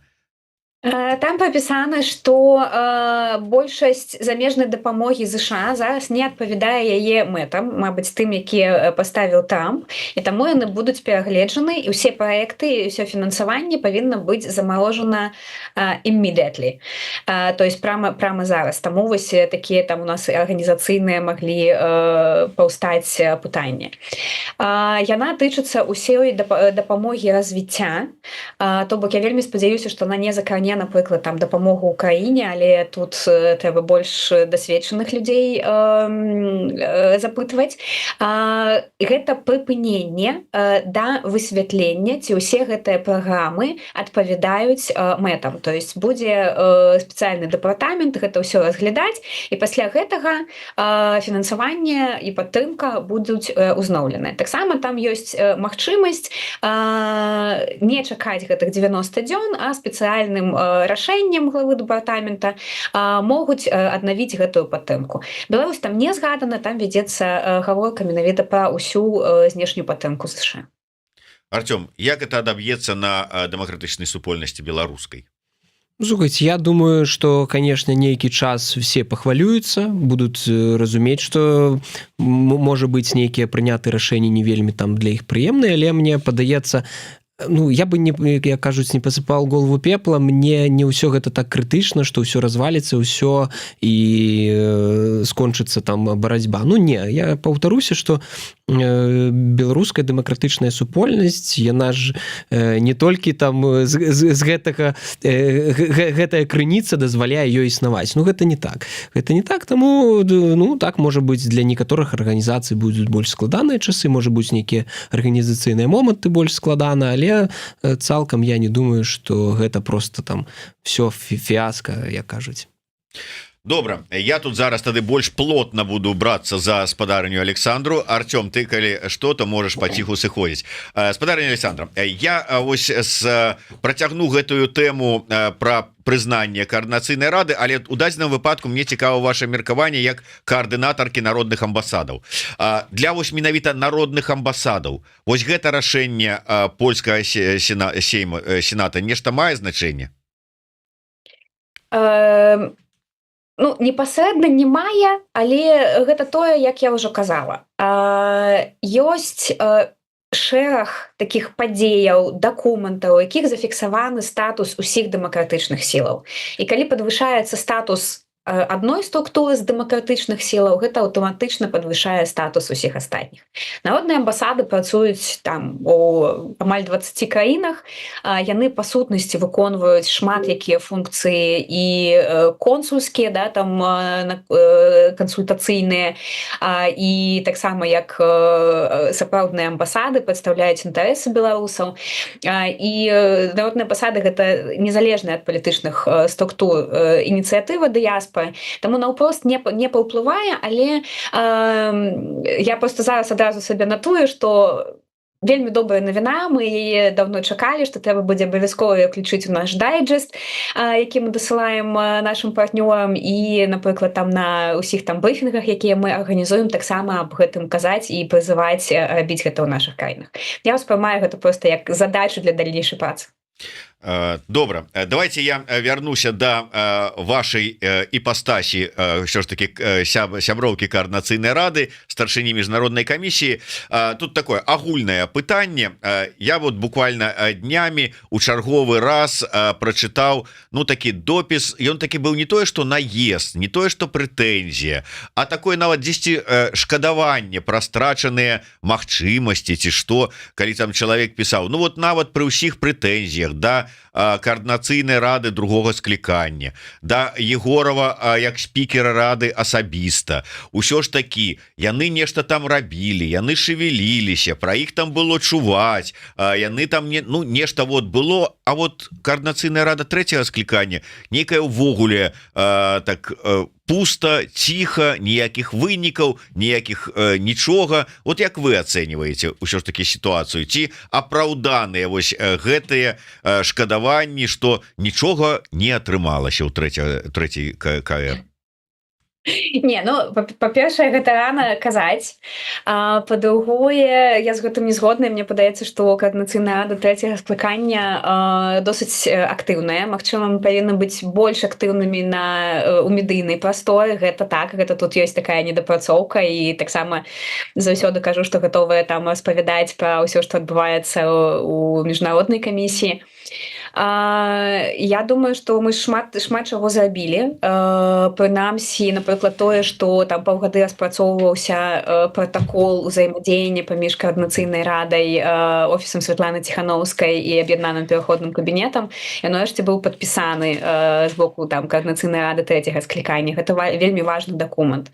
Координацыйная рада ўдзельніца платформы 2025, да, там, каб па выбарах працаваць. Мы, напрыклад, у міжнароднай камісіі таксама прымалі ўдзел у распрацоўцы стратэгіі міжнароднай дзейнасці. Зноў жа, яна на 3 структуры плюс народныя амбасады, і мы вось вывели такую як формулу, да, там стратэгію, галоўную місію там дзейнасці ўсіх дэмакратычных сіл на міжнароднай арэне як незалежная дэмакратычная еўрапейская Беларусь. І далей па вось гэтай стратэгіі мы працягваем працаваць. Вядзецца шмат, ну, зноў жа, мне лягчэй казаць пра міжнародную працу, да, то есть мы ўдзельнічалі у кантактнай групе з Радай Еўропы, з імі рэалізавалі серыю семінараў па рэформе мясцовага самакіравання. Зараз рыхтуецца яшчэ адзін праект, які ў сакавіку стартуе, у якім змогуць прыняць удзел беларусы. Вядзецца таксама праца, напрыклад, з юрыстамі ў рамках такога плана дзеянняў распрацаваных, да, і таксама координацыйная рада прымае ў гэтым удзел, напрыклад, па тэме адмены смяротнага пакарання ў Беларусі. З кансультатыўнай групай Беларусь Еўразвяз таксама было 2 сустрэчы ўжо, дзе координацыйная рада прымала ўдзел. І там зноў жа абмяркоўваліся вельмі важныя пытанні і падтрымкі Беларусі, і палюдзняволеных, легалізацыі мабільнасці, бяспекі і гэтак далей. Ну, то есть, то бок координацыйная рада, яна ўключаная ў вельмі шмат такіх якіх працэсаў, да, і можа прадстаўляць гэта не відавочна адразу, але гэта мае паціху свой плён. І шмат якія рашэнні, якія прымаюцца вось менавіта на такім узроўні на перамовах. Таксама вельмі важна, што координацыйная рада трэцяга склікання зараз фармавала дэлегацыю ў парламенцкай асамблеі Радзе Еўропы. Вось ўжо літаральна ў панядзельнік пачнецца першая сесія пары, дзе беларуская дэлегацыя будзе прымаць удзел. І да гэтага беларускія партыі там прадстаўлялі, але яны маглі удзельнічаць толькі ў палітычным камітэце, у дэлегацыі дэмакратычных сілаў, якія сфармаваныя з чальцоў координацыйнай рады, будзе права прысутнічаць на паседжаннях 6 камітэтаў, прымаць удзел у працы, выступаць, і таксама у працы палітычных груп. То есть мы разумеем, што гэта, напрыклад, там доступ такі наўпроставы да нашых партнёраў, напрыклад там да партыі ЕПП ці АЛДЭ, гэта самыя вялікія партыі ў еўрапейскім звязе. А што датычна стратэгічнага дыалога з ЗША, як вы яго ацэньваеце? Таксама я ведаю, што каардынацыйная рада прымала непасрэдны ўдзел, і ведаю, што Анжэліка Мельнікава, спікерка, каардынавала палітычную секцыю. Чальцы каардынацыйнай рады прымалі ўдзел ва ўсіх працоўных групах, і шмат працы было праведзена. Канешне, я разумею, што нам бы вельмі хацелася мець нейкія вынікі, напрыклад, падпісаны дакумент, дзе там каардынацыйная рада прызнаецца парламентам, у тым ліку з боку ўладаў ЗША. Зараз гэта не атрымалася, але мы ведаем, што ўвесну будзе яшчэ адзін раунд гэтага стратэгічнага дыялога, і паглядзім, што будзе там. Сапраўды будзе вот на фоне ўсіх тых вось зменаў і там нечаканасцяў ад новаабранага прэзідэнта ЗША? Ну, ёсць новаабраны прэзідэнта, ёсць там яго адміністрацыя, нейкія дамоўленасці, якія былі уже даўно. Тым больш, што з адміністрацыяй Трампа, з людзьмі Трампа гэтыя кантакты не губляліся ўсе 4 гады. Да, яны былі усталёўваліся яшчэ, калі Трамп быў прэзідэнтам, і калі верыць дацам Святланы Ціханаўскай па міжнароднай палітыцы, то там ёсць кантакты і вядзецца пастаянная праца. Таму я думаю, што так мы можам чакаць, і што гэтыя дамоўленасці не будуць проста так ануляваныя. Я яшчэ трошку на іншую тэму. Ваше меркаванне просто як, можа быць, ну не шараговай, конечно, ўсё ж таки старшыня камісіі, але сяброўкі каардынацыйнай рады найперш. Я тут дачакаўся, пакуль Артём сыдзе, бо ён тут чалавек ангажаваны, ўсё ж таки прадстаўляе фракцыю Латушкі, Руху за свабоду, там і НАУ, намеснікі, гэтак далей. Як вы лічыце? Ну вот заўтра гэтае пасяджэнне каардынацыйнай рады і слуханне пра злачынствы Лукашэнкі, гэта добра. С аднаго боку, з другого боку, мы уже пра іх дзе толькі не чулі пра гэтае злачынства. Можа быць, варта было б правесці слуханні і справаздачу атрымаць ад прадстаўнікоў аб'яднанага пераходнага кабінета? Ну, я думаю, што гэта не замест, а акрамя. Да, што зараз гэтыя слуханні яны былі так прырочаныя да выбараў у Беларусі, і таму была абрана менавіта такая тэма. Я думаю, што гэта таксама важна, таму што гэтыя, ну, час ідзе, колькасць гэтых злачынстваў павялічваецца, да, мы разумеем, што гэта зараз там яшчэ і ваенны злачынца, яго зараз абвінавачваюць у злачынствах супраць чалавечнасці, да, таму я думаю, што гэтая праца, яна важная, яна у тым ліку можа прыцягваць інтарэс замежных медыя, польскіх медыя да гэтых праблемаў. Тут трэба ўлічваць, што гэта накіравана не толькі на ўнутрыбеларускую аўдыторыю, але і на нашых замежных партнёраў, да, каб зноў жа нам заўсёды трэба трымаць у павестцы, каб пра Беларусь не забываліся за іншымі нейкімі праблемамі. Таму, да, я лічу, што зараз гэтая тэма актуальная. Наконт слуханняў я лічу, што слуханне аб'яднанага пераходнага кабінета прадстаўнікоў, канешне ж, павінны быць. Маё асабістае меркаванне, што яны не павінны ператварацца ў нейкае судзілішча, як гэта было падчас першых слуханняў, што пытанні павінны ставіцца больш карэктныя, адносіны павінны быць больш паважлівымі. Але я за тое, каб гэтыя слуханні былі, гэта таксама зафіксавана ў пратаколе ўзаемадзеяння, што такія слуханні будуць. Па часе я прабіла гэта недзе ўлетку да там наступнай канферэнцыі, напрыклад, Новая Беларусь, якая там адчыняе новы палітычны сезон. Канешне, калі там нічога да гэтага добрага вельмі не здарыцца, каб мы, напрыклад, уже яны не сталі патрэбныя, каб мы там не вярнуліся ўжо за гэты час у Беларусь.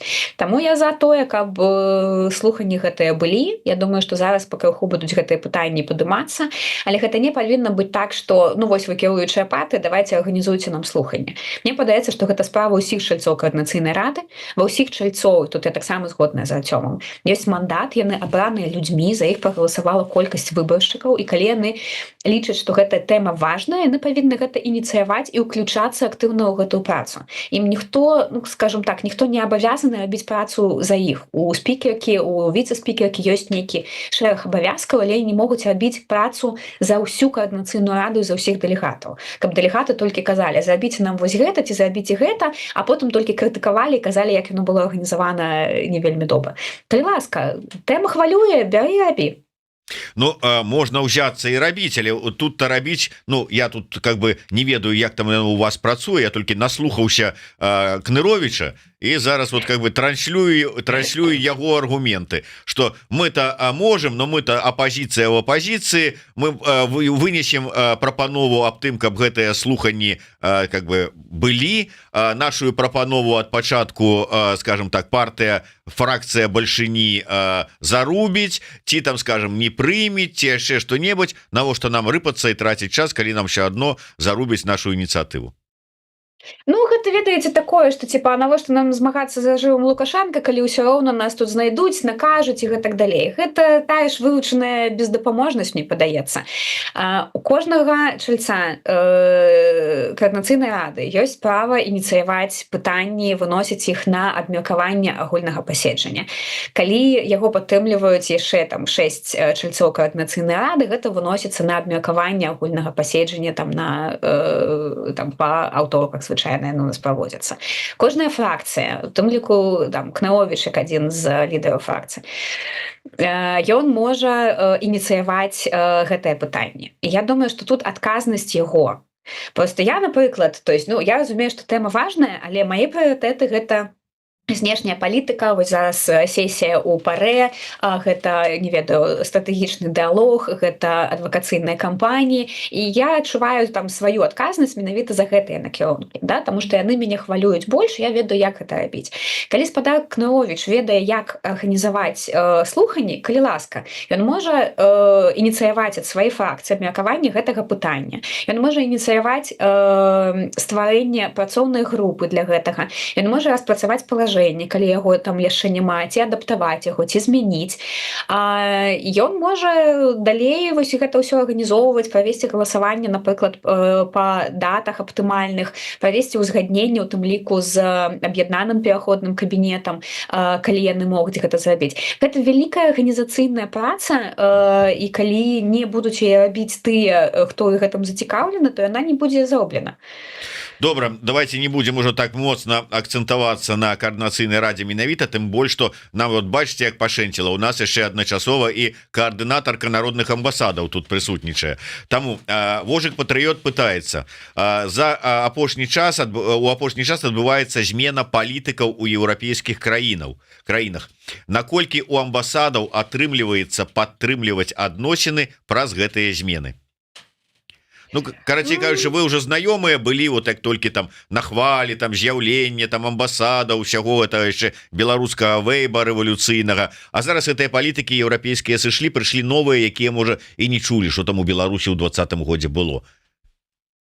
Ну, гэтая праблема, канешне, ёсць. Я б не сказала, што ідзе змена палітыкі, просто Беларусь менш у фокусе. Змена палітыкаў пытаюцца, вот, што прыйшлі. Змена палітыкаў. Да. Окей, добра. Я просто магу сказаць, што народныя амбасады, яны працягваюць працу такую штодзённую, у тым ліку, каб ладзіць гэтыя кантакты з палітыкамі, якія мяняюцца. Напрыклад, учора у Славеніі прайшоў паказ фільма «Выпадковая прэзідэнтка». На ёй прысутнічалі прадстаўнікі Міністэрства замежных справаў. Выступаў, як я кажу, амаль пасол Шарж д'Афэр Польшы ў Славеніі. Ён будзе прызначаны праз некалькі дзён. Ён у нас выступаў з прамовай пра Беларусі і так далей. І гэта таксама адзін з такіх спосабаў таго, як мы нагадваем пра Беларусі, даем ім інфармацыю. Зараз, напрыклад, перад выбарамі гэта добрая нагода, каб яшчэ раз паказаць, якая ёсць сітуацыя ў Беларусі. Народныя амбасады рыхтуюць інфармацыйныя лісты.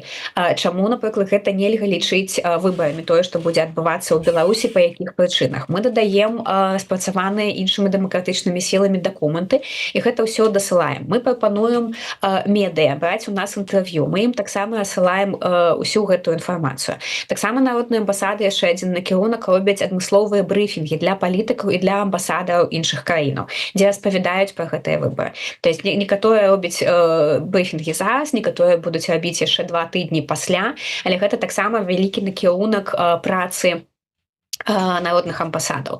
Гэта супраца з парламенцкімі групамі ў тых краінах, дзе яны ёсць. У нас таксама ёсць шчыльныя адносіны, і мы пастаянна працуем. Калі змяняецца гэты склад, мы знаёмімся з новымі. Калі змяняецца ўлады, мы ініцыюем сустрэчы, знаёмімся з новымі. Гэта таксама ж з амбасадарамі.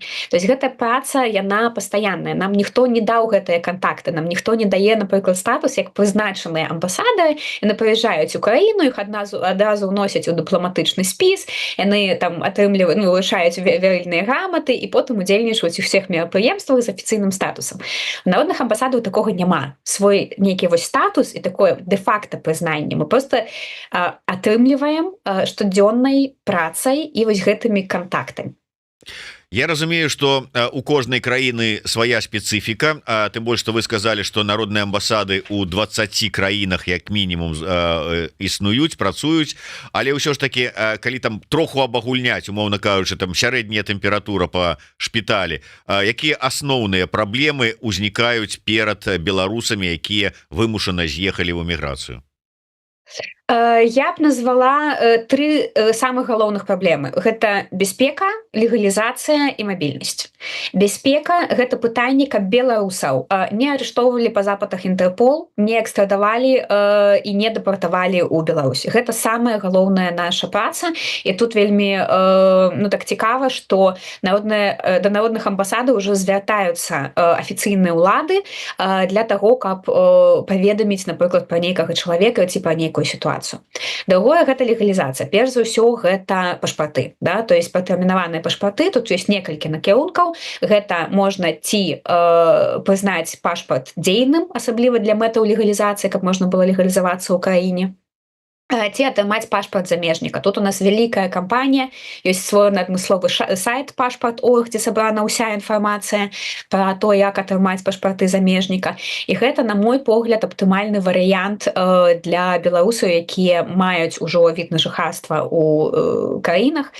Ці вось як у Польшы там больш груп можа яго атрымаць, каб беларусам не застацца без дакументаў, таму што гэты інструмент ужо ёсць.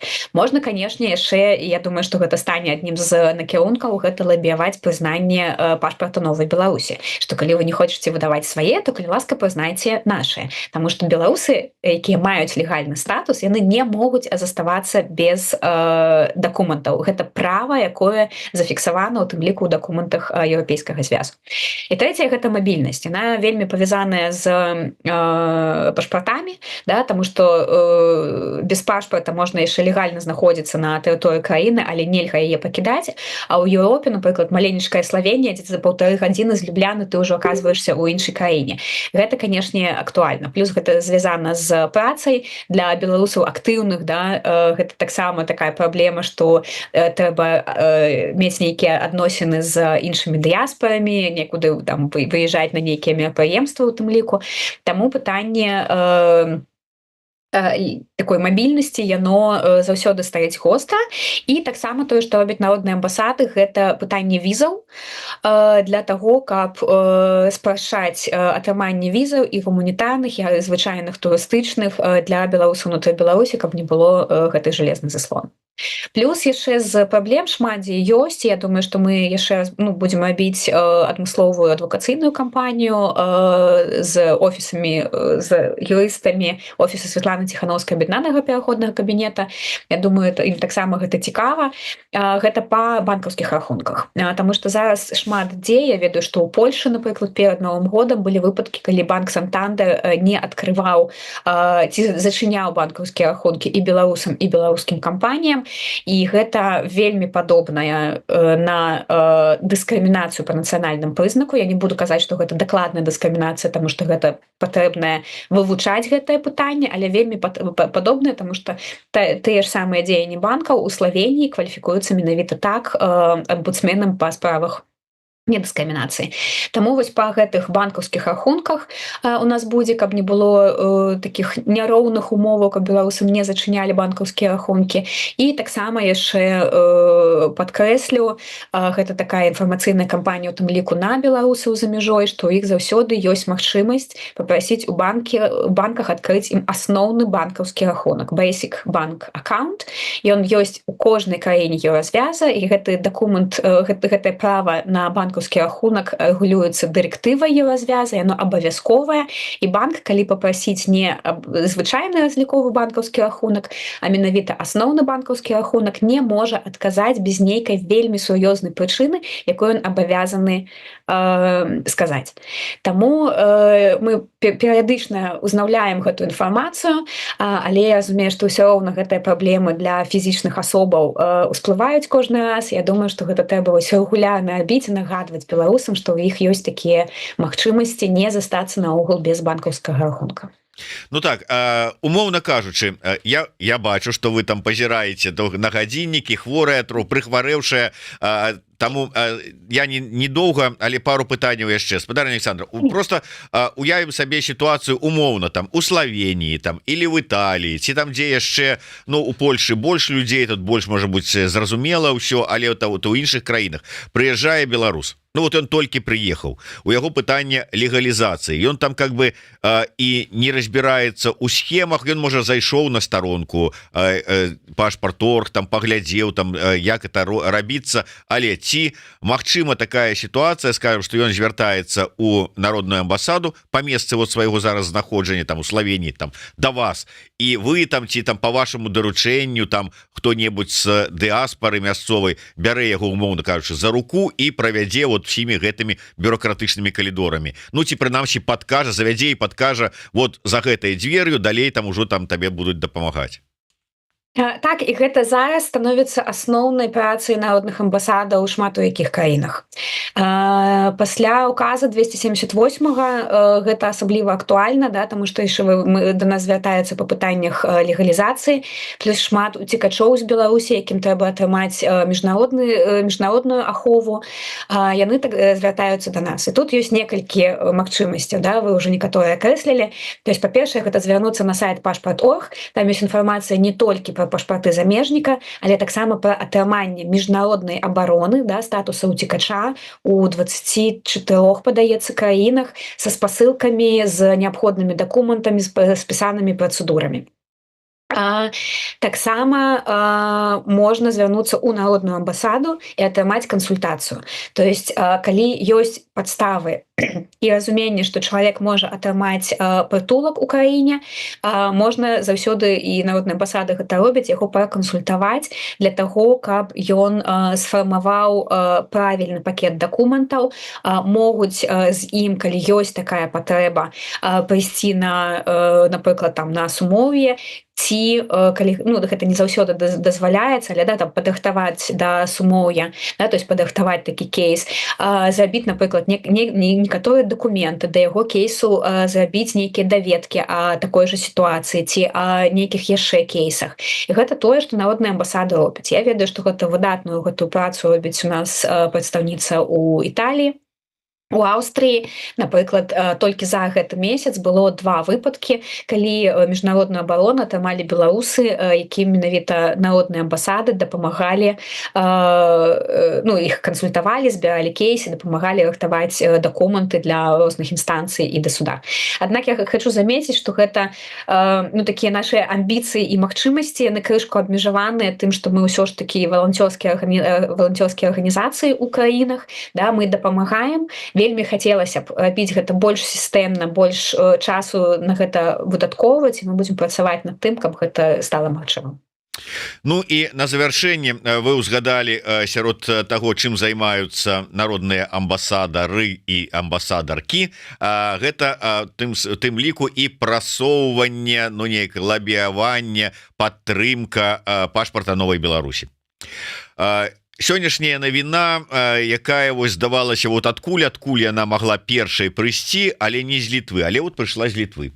старшыня камітэта па міжнародных справах сейма Літвы Ремігіус Матузас заявіў, цытую, наконт пашпарту: гэта сімвалічны дакумент, які не валодае ні юрыдычнай, ні дыпламатычнай сілай. Ён не будзе прызнаны сапраўдным на тэрыторыі Літоўскай рэспублікі. Гэта выключна сімвалічны дакумент. Ваше меркаванне, все ж таки, як чалавека, які там ужо там пакруціўся, з'еў сабаку на гэтых пытаннях, ведае юрыдычна, ці ёсць спадзеў, што ўсё ж таки гэты дакумент выйдзе па-за межы сімвалічнага, ну ці як некаторыя пішуць, вось такога нейкага такого падарункавага варыянта сапраўднаму беларусу? Я думаю, што ёсць. Мы яшчэ просто зараз не планавалі вялікую кампанію ў дэталях, але мы разумеем, што для народных амбасадаў гэта адзін з прыярытэтаў і задачаў на 25 год. Гэта, скажем так, калі не афіцыйнае прызнанне ў краінах, то вось узмацненне, такое напаўненне яго каштоўнымі функцыямі. Зараз, канешне, ён можа быць, можна сказаць, што ён проста сімвалічны дакумент. Але ён афіцыйны дакумент, ён надрукаваны там у адпаведнасці з патрабаваннямі ІКАО. Ён ужо не проста сувенір, ён ужо афіцыйны дакумент, і стаўленне да яго такое ж павінна быць. Ён надрукаваны там арганізацыяй, зарэгістраваны там у Літве. Спадарня, Александр, я выбачаюся, ну просто фармулёўкі, афіцыйны дакумент. Ну як это можа быць афіцыйны дакумент, калі ён нават як пасведчанне асобы не можа быць выкарыстаны, а не тое, што для замежных вандровак? Ну, афіцыйны дакумент гэта азначае, што, напрыклад, даведка гэта таксама не проста паперка, калі яна выдадзена па адпаведных стандартах гэтай краіны. Гэты дакумент, пашпарт выдадзены па стандартах, і трэба разумець, што ёсць сам вось гэты папяровы пашпарт, а ёсць электронны пашпарт, чып, які ёсць унутры, і гэта самае каштоўнае, да, гэта тое, як можна ідэнтыфікаваць потым будзе асобу. Кампанія па тым, каб яны прызнаваліся, яна будзе весціся. Адна з задачаў гэта тое, каб гэты дакумент не трапіў у спісы нейкіх фейкавых там дакументаў і гэтак далей, такія існуюць у еўрапейскім звязе. Другое, гэта тое, каб яны трапілі хаця б там у 1, 2, 5 краінах у спісы краін, якія у спіс дакументаў замежнікаў, якія прызнаюцца на тэрыторыі гэтай краіны. Ёсць адмысловыя спісы. Кожная краіна прапісвае ўсе дакументы і краіну еўразвязу, і краіну трэціх дзяржаваў, якія яна прызнае на сваёй тэрыторыі ці не прызнае. І вось далей ужо ідуць дамоўленасці аб статусе ў кожнай краіне. Ці ён прызнаецца, ці ён не прызнаецца. І гэта унутраная такая будзе праца больш на ўзроўні чыноўнікаў, каб яны глядзелі, што усе гэтыя дасланыя там узоры дакументаў, да, уся дакументацыя, там электронныя нейкія вось дакументы, там, ну, ці чыпы, якія там зашытыя, што яны адпавядаюць міжнародным стандартам. І прынамсі, каб для мэтаў легалізацыі гэтыя дакументы маглі прымацца як пасведчанне Беларусі. Ну, а нават калі не, то, па-першае, ён вельмі прыгожы, а другое, гэта тое, што мы зноў жа у нашых нейкіх адвакацыйных кампаніях можам заўсёды казаць: вось глядзіце, прызнайце, калі наш паспорт не хочаце, окей, што вы можете прапанаваць, якія варыянты вырашэння легалізацыйных праблем для беларусаў вы можете прапанаваць. Тады давайце нам пашпарты замежніка, тады давайце нам адмысловы статус, ці вось яшчэ. І гэта таксама добры такі, можа быць, лабісцкі ход.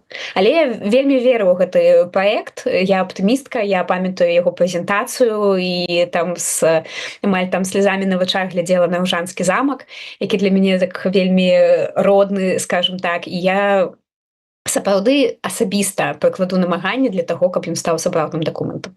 Ну, скажем так, я не знаю, можно ли сказать, что я оптимист ці не оптимист, скажем так, я не то, что веру, я хочу.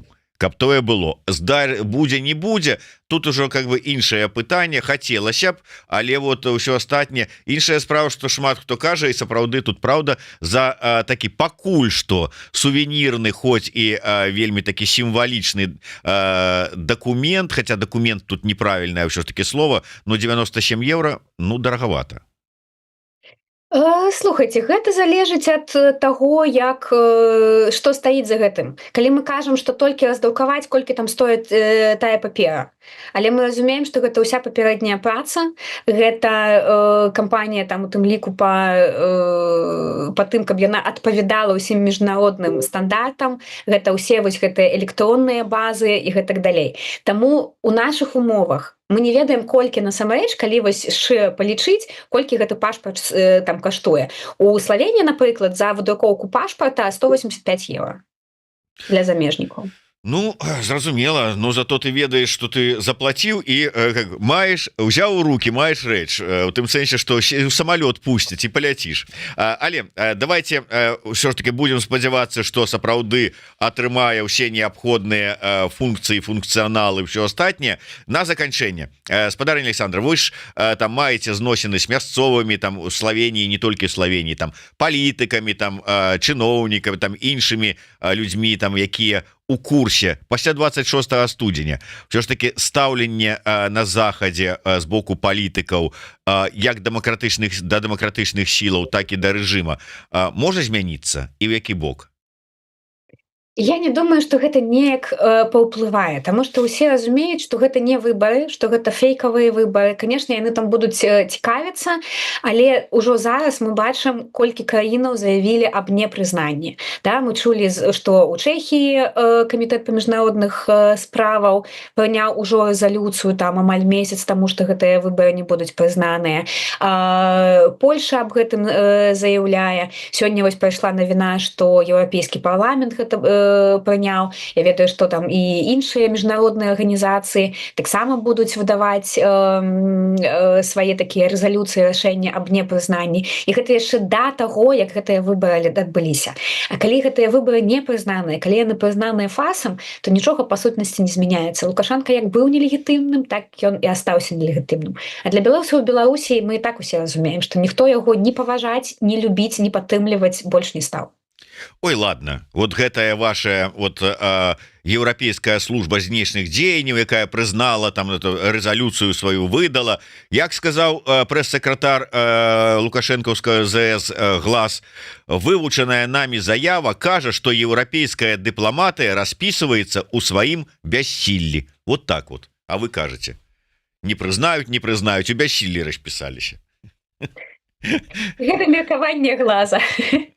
О, добра, дзякуй вялікі спадарня Александра, шкада што не даехалі да нашай студыі, ну але наступным разам абавязкова. Я нагадаю, што з намі на сувязі была коаардынатарка народных амбасадаў Беларусі, кіраўніца міжнароднай камісіі каардынацыйнай рады і актывістка беларускай дыаспары в Славении Александра Мамаева. Дзякуй вялікі спадарня Александра. Подписывайтеся на сацыяльныя сеткі амбасадаў, народных амбасадаў. Яны, дарэчы, ёсць як агульныя такая тэлеграм-канал, так і тэлеграм-каналы па асобных краінах.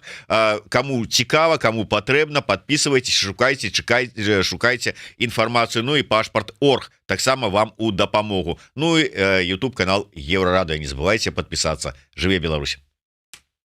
Жыве вечна.